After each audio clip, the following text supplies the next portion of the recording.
మీ ముగ్గు చాలా బాగుంది. ఎక్కడ నేర్చుకున్నారు? నేర్చుకోవడం ఏంటి, ఈ ముగ్గు నేనే కనిపెట్టాను.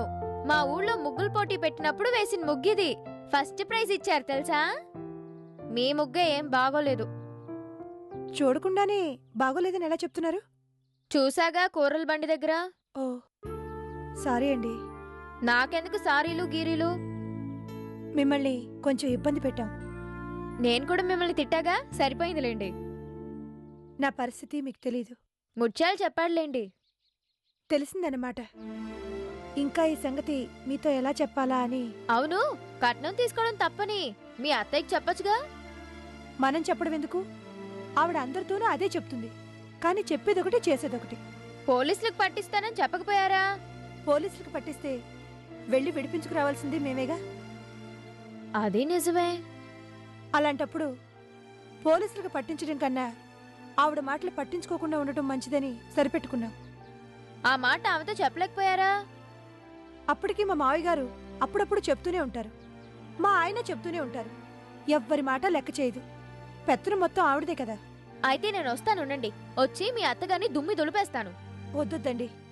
ఏ? ఇంట్లో విషయాలు తీసుకెళ్లి ఊరంతా చెప్తున్నావని మరిన్ని బాధలు పెడుతుంది. మరి ఈ బాధలు ఎన్నాళ్ళని పడతారు? ఇంట్లో ఎన్ని బాధలున్నా ఇంటి పరువు కాపాడాల్సిన బాధ్యత ఆ ఇంటి కోడలదే కదా. ఏవో అనుకున్నాను, మీరు చాలా మంచివారేనే. ఏం మంచిదనులేండి. ఇంటి పరువు కాపాడాల్సిన నేను కూరల బండి దగ్గర పరువు పోగొట్టుకున్నాను. ఆ సంగతి మర్చిపోండి మీరు. నా పేరు వరలక్ష్మి. వరం అని పిలిస్తే చాలు. చాలా మంచి పేరు. మా ఊళ్ళో కూడా నాకు వరలక్ష్మి అన్న స్నేహితురాలుంది. నేను మీ ఫ్రెండే అనుకోండి. స్నేహితురాలు అనుకున్నప్పుడు అండీలు గిండీలు ఏంటి? నిన్ను వరం అని పిలుస్తాను, నన్ను రాధా అని పిలువు. మంచి పేరు. మా ఆయనకు కూడా మంచి పేరుంది, డాక్టర్గా. మీతో పాటు ఇంకొకరుంటారే, వాళ్ళెవరు? హారిక, వాళ్ళ పాప టెడ్డీ. హారిక వాళ్ళ ఆయన అమెరికా వెళ్తూ ఆమెను మా ఇంట్లో వదిలిపెట్టారు. పాపం, పాపకు చిన్నప్పటి నుంచి ఏదో జబ్బుందిలే. అయ్యయ్యో. మావారు కూడా ఇలాగే అనేసి పాపకి వైద్యం చేయడం కోసం తన దగ్గరే ఉంచుకున్నారు. సరే, మీకు ఎప్పుడైనా తీరిక దొరికినప్పుడు మా ఇంటికి రండి. తప్పకుండా వస్తాను.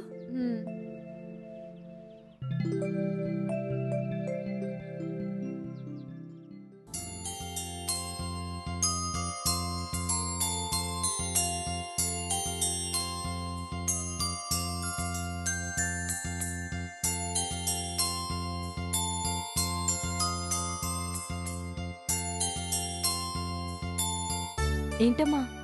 ఏం లేదమ్మా, నీకు కాస్త సాయం చేద్దామని. నీకెన్నిసార్లు చెప్పాను వంటింట్లోకి రావద్దని?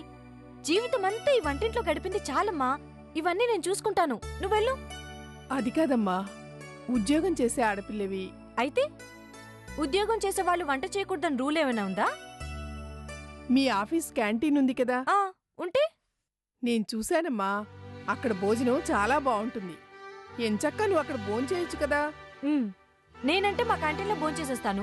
నువ్వు నాన్న ఏ క్యాంటీన్లో భోంచేస్తారు? మాదేముందమ్మా, ముసలివాళ్ళం, ఉన్నదేదో ఇంత ఉడికేసుకుని తింటాం. నేనుండగా మీకు అవసరం రానివ్వను, ఏ లోటు రానివ్వను. నేనుండిందే మీరు తినాలి, మీరు తినేదే నేను చూడాలి. That's all. ఇది ఈ సంధి గారి తీర్పు. దీనికి తిరిగే లేదు.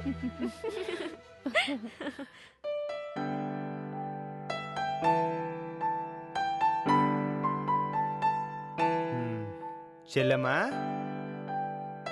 ఎవరిది? మల్లేష్ అన్నా? పాపం వాడే పొద్దున్నే ఆ కాంతం మళ్ళీ ఏదో గొడవ మొదలు పెట్టినట్టుంది. కాఫీ దాగానికి వచ్చినా, జల్దీ తీసురా. టిఫిన్ చేసావా మల్లేష్ అన్నా? చేసినలే బేకార్ నాస్టా. నీ చేతి కాఫీ తాగితేనన్నా నోరు మంచిగా అవుతుందేమో. ఉండి తీసుకొస్తాను. నువ్వంటే ఇలా పారిపోయి వచ్చేస్తావురా మళ్ళీ? పాపం మీ ఇంటి దగ్గర మీ నాన్న పరిస్థితి, మీ ఆవిడ పరిస్థితి ఏమిటో. ఇంట్లోనే పడి ఉంటారు, ఏం చేయాలి కాక? కాస్తంత మీ అమ్మ నోటిని అదుపులో పెట్టుకోమని చెప్పలేడురా మీ నాన్న? ఆయనకు అంత నోరే ఉంటే మా కొంప గిట్లెందుకు పడి ఉంటది? అరే మంచి అమ్మనీరా భయ్య అని ఆ దేవుణ్ణి అడిగితే గా సైతాన్ని ఇచ్చిండు. ఏం చేయాలి?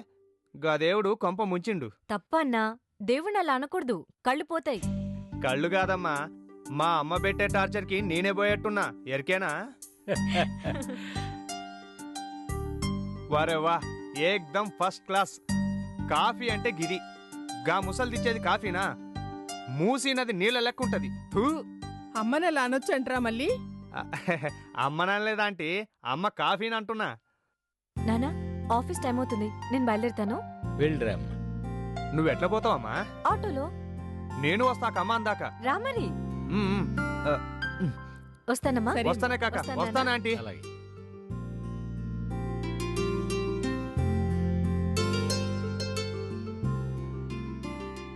ఇంటి పని వంట పని మొత్తం తనే చేసింది. ఇంక చేయడానికి మనకేముందండి? ఉంది జానకి. సంధ్య మళ్ళీ క్షేమంగా ఇంటికి చేరాలని ఆ దేవుణ్ణి ప్రార్థించటం, సంధ్య వచ్చేదాకా ఎదురు చూడటం. ఈ 2 పనులు చాలా ఏమిటో మనకి సాయంకాలం కావడానికి.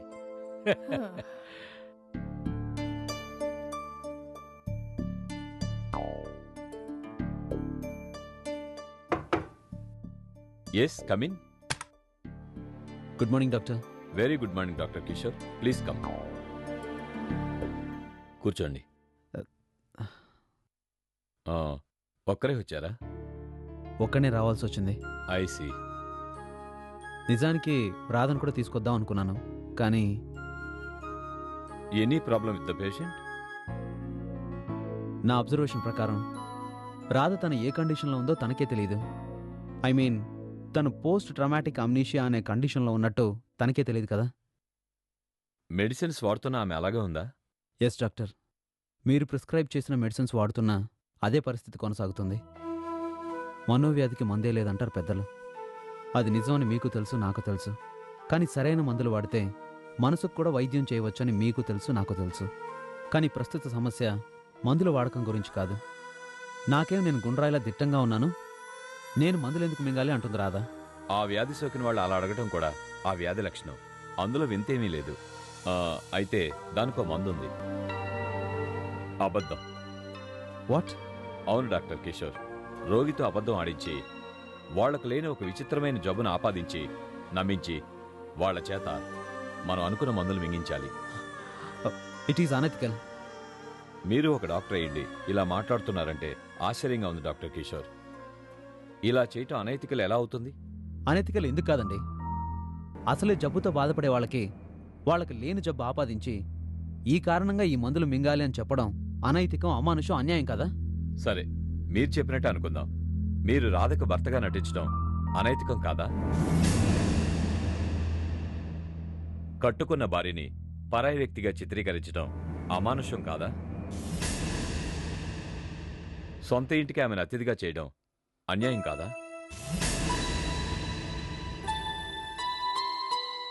నేను కాదు అంటున్నాను. ఎందుకంటే జరిగింది జరిగినట్టు మీరు ఎప్పటికప్పుడు నాతో ఫోన్ చేసి చెప్తూనే ఉన్నారు. రాధకు మంచి జరిగి ఆమె మామూలు మనిషి కావాలని మీరు మీ ఆవిడ మనస్ఫూర్తిగా కోరుకున్నారు. కాబట్టే ఆమె కోసం కొత్త ఇంటిని అద్దెకు తీసుకున్నారు.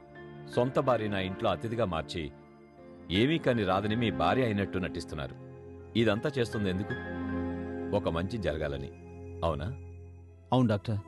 ఆ మంచి జరగడం కోసం కిషోర్ అనే పేరు కలిగిన మీరు వంశీ అనే పేరుతో చలామణి అయ్యారు.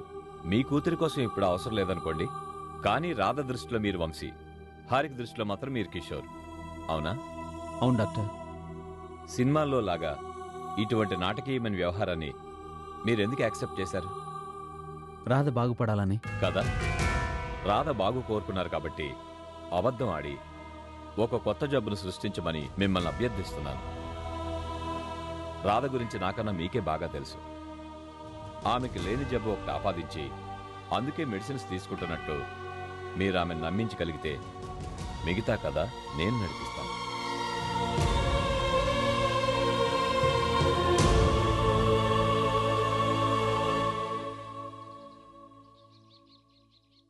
మానవత్వం ఇంకా మిగిలింది ఈ భూమి మీద అంటే కిషోర్ లాంటి మంచి మనుషుల వాళ్ళేరా సత్యం. అవును బాబాయ్, రాధను పేషెంట్లా కాదు, తన సొంత బిడ్డలా చూసుకుంటున్నారు. ఆ భార్యాభర్తలు నిండు నూరేళ్లు కలకాలం వర్ధిల్లాలని కోరుకుంటున్నాను రా. తాత్కాలికంగానైనా రాధకు ఒక మంచి ఆశ్రయం దొరికింది. మరి నీ సంగతి ఏంటి?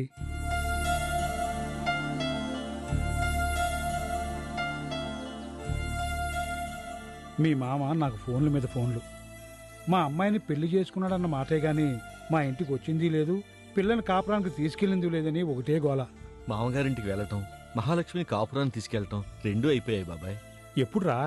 ఇప్పుడే మహాలక్ష్మిని అలా ఇంట్లో వదిలిపెట్టి ఇలా వచ్చాను. అలాగా? మరి చెప్పవే? వచ్చి రాగానే వంట గంట ఏమీ పెట్టుకోవద్దని కోడలతో చెప్పు. అమ్మాయిని తీసుకుని మా ఇంటికి భోజనానికి వచ్చేసాయి. భోజనానికా? ఏ రాకూడదేంట్రా? రాకూడదని కాదు బాబాయ్, మరి మేము హైదరాబాద్ వెళ్దాం అనుకుంటున్నాం. ఇప్పుడే కదరా వచ్చామంటున్నారు, ఇంతలోనే మళ్ళీ ప్రయాణం ఏంటి? రాధను చూడకుండా ఒక్కరోజు కూడా ఉండలేని నీకు తెలుసు కదా బాబాయ్. కొన్ని పరిస్థితుల్లో ఉండక తప్పదురా. ఇలాంటప్పుడే రాధ దగ్గర కాకపోయినా దగ్గరలో ఉండాల్సిన అవసరం ఉందని నాకు అనిపిస్తుంది బాబాయ్.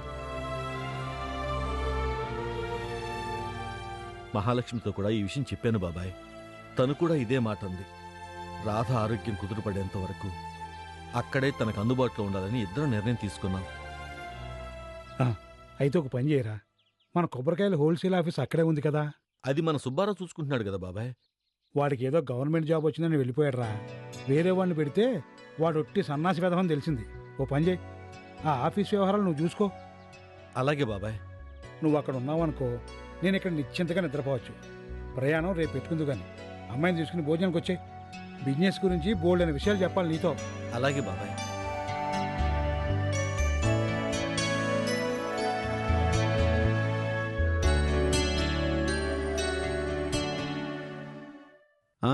రేపే వెళ్ళాలి. అసలే హాస్పిటల్లో క్షణం తీరిక లేకుండా ఉంటే మధ్యలో ఈ కాన్ఫరెన్స్ ఒకటి వచ్చి పడింది. ఢిల్లీయే కదా ఫ్లైట్లో వెళ్ళి రావడం ఎంతసేపు అనుకుంటాం. ఢిల్లీ గంటన్నరే, కానీ శంషాబాద్ ఎయిర్పోర్ట్ వెళ్ళడానికే 2 గంటలు పడుతుంది. సర్లే, నేను వచ్చిన తర్వాత కాల్ చేస్తాను. నేను వస్తానండి. ఎక్కడికి? ఎయిర్పోర్ట్కి. ఎప్పటి నుంచో అనుకుంటున్నాను చూద్దామని. బానే ఉంది.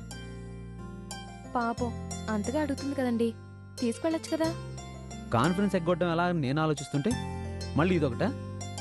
సరే, మీకు ఇష్టం లేకపోతే వద్దులేండి. ఇష్టం లేక కాదు రాదా, అర్థం చేసుకో ప్లీజ్. ఎయిర్పోర్ట్కి వెళ్ళకపోతే ఇంకెక్కడికైనా తీసుకెళ్ళండి. ఇంట్లో ఉండి ఏమీ తోచడం లేదు. డాక్టర్ గారు, ఏమైంది సంధ్య? ఏమైంది సంధ్య? మా నాన్నగారికి నాన్నగారికి సడన్ గా ఊపిరందుక ఉక్కిరి బిక్కిరి అయిపోతున్నారు. హారిక, నాకు ఇటు తీసుకురా. నాన్నగారిని మీరే కాపాడాలి ప్లీజ్. ఏం భయపడకు సంధ్య, ఆయన చాలా మందిని కాపాడారు. మీ నాన్నగారిని కూడా ఖచ్చితంగా కాపాడతారు. నువ్వు ఏడవకు. అసలు ఏమైంది సంధ్య? ఏమైందో నాకు తెలియదండి. నేను ఆఫీస్ నుంచి వచ్చేసరికి ఆయన ఎగశ్వాస దిగశ్వాసతో బాధపడుతున్నారు. భయం వేసి మీ దగ్గర పరిగెత్తుకుంటూ వచ్చాను. ప్లీజ్ త్వరగా రండి. సరే పద. ఉండండి, నేను వస్తున్నాను. అక్క, నేను వెళ్తాను.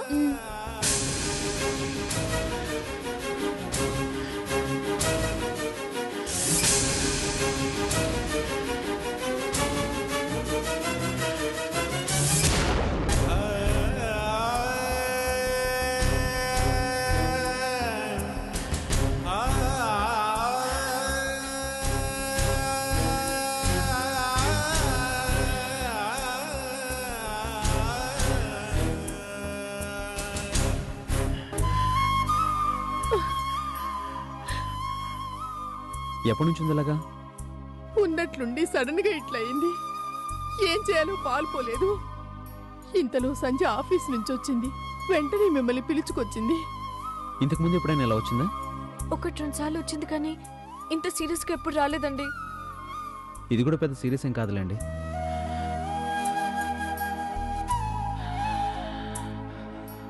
బాబాయ్ గారికి గండం గడిచి గట్టెక్కినట్టేనా అండి? గండం లేదు, ఏం లేదు. నువ్వు కాసేపు సైలెంట్గా ఉండు. కపం బాగా పేరుకుపోయిందండి. ఇంజెక్షన్ ఇచ్చాను కదా, రిలీఫ్ వస్తుంది. మీరేం కంగారు పడక్కర్లేదు. మీరింతకు ముందు చూసిన మందులు వాడొచ్చా బాబు? వాడచ్చు, పెద్ద ఇబ్బంది ఏం లేదు. సంధ్య, ఇంజెక్షన్ ఇచ్చిన అరగంట వరకు మంచినీళ్ళు తాకూడదు. కాసేపు ఓపిక పట్టండి, అంతా సర్దుకుంటుంది. నేను వెళ్ళొస్తాను. మళ్ళీ ఏదైనా అవసరం అయితే రా సంధ్య, ఆయన ఇంట్లోనే ఉంటారు. వస్తానండి. థ్యాంక్ యూ అండి.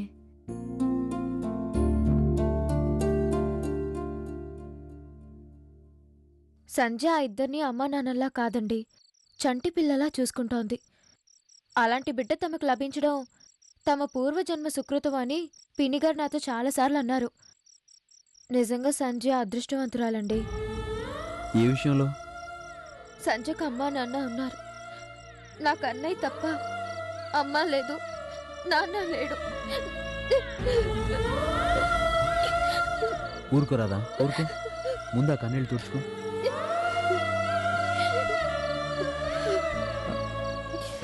ఇలా ఏడిస్తే చూసేవాళ్ళు ఏమనుకుంటారు చెప్పు? అమ్మా నాన్న లేకపోయినా మీ అన్నయ్య నిన్ను ఎంత గొప్పగా పెంచాడు. అలాంటి అన్నయ్య ఉన్నందుకు నిజంగా నువ్వు గర్వపడాలి. మీరిలా అన్నారని, అన్నయ్యని మెచ్చుకున్నారని అన్నయ్యతో చెప్పాలి. ఫోన్ చేద్దామా? రేపు పొద్దుటే చేద్దాం.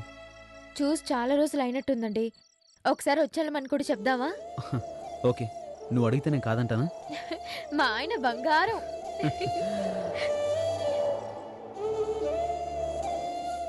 అన్నయ్యకి ఫోన్ చేయడం మర్చిపోకూడదు సుమా. అలాగే. ఎలా ఉంది పెద్దాయనికి? Okay, he's all right. అమ్మయ్యా. మా వారు వైద్యం చేయడము, జబ్బు తగ్గకపోవడమోనా?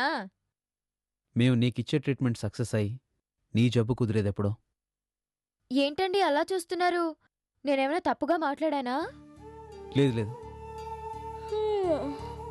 నాకు నిద్ర వస్తోందండి, నేను పడుకుంటాను. సంధ్య బాగా అప్సెట్ అయినట్టుంది. ఎంతైనా కూతురు కదా. సంధ్య లాంటి కూతురు ఉండడం అదృష్టం. ఆ తల్లిదండ్రుల జన్మ ధన్యమైనట్టే. నేను గమనిస్తున్నానుగా, తను చాలా మంచి పిల్ల. జాబ్ చేస్తున్నానన్న గర్వంతో కొంతమంది ఆడపిల్లలు వెర్రిమోరి వేషాలు వేస్తుంటారు. అలాంటి పిచ్చి వేషాలేం లేవు సంధ్యలో. వచ్చేవాడెవడో గాని మొత్తం మీద చాలా అదృష్టవంతుడు. అందరూ అదృష్టవంతులే, నేను తప్ప. మీ ఎత్తులు నాకు తెలుసులేండి. హారిక, ఎవరూ చూడట్లేదు కదా. గోడలు కళ్ళుంటాయి.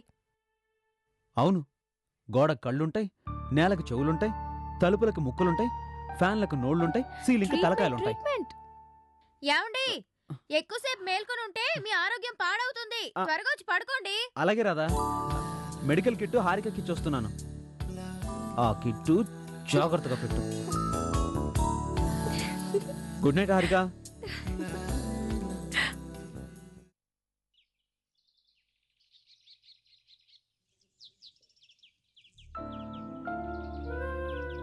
స్వామి, మా ఆయన లాంటి వ్యక్తి ప్రపంచంలో భూతద్దం పెట్టి వెతికినా దొరకరు. అందుకే జన్మ జన్మలకు ఆయనే నా భర్తగా ఉండేలా అనుగ్రహించండి స్వామి.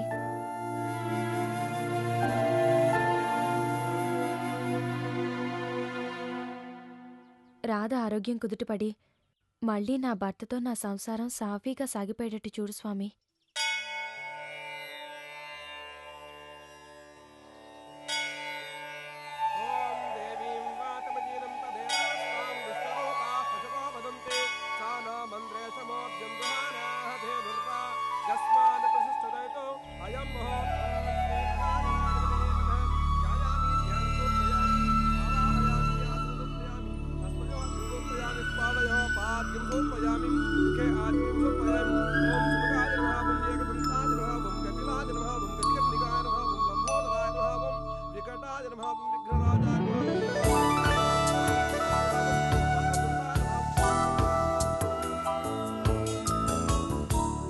ఇక్కడ కాసేపు కూర్చుందాం.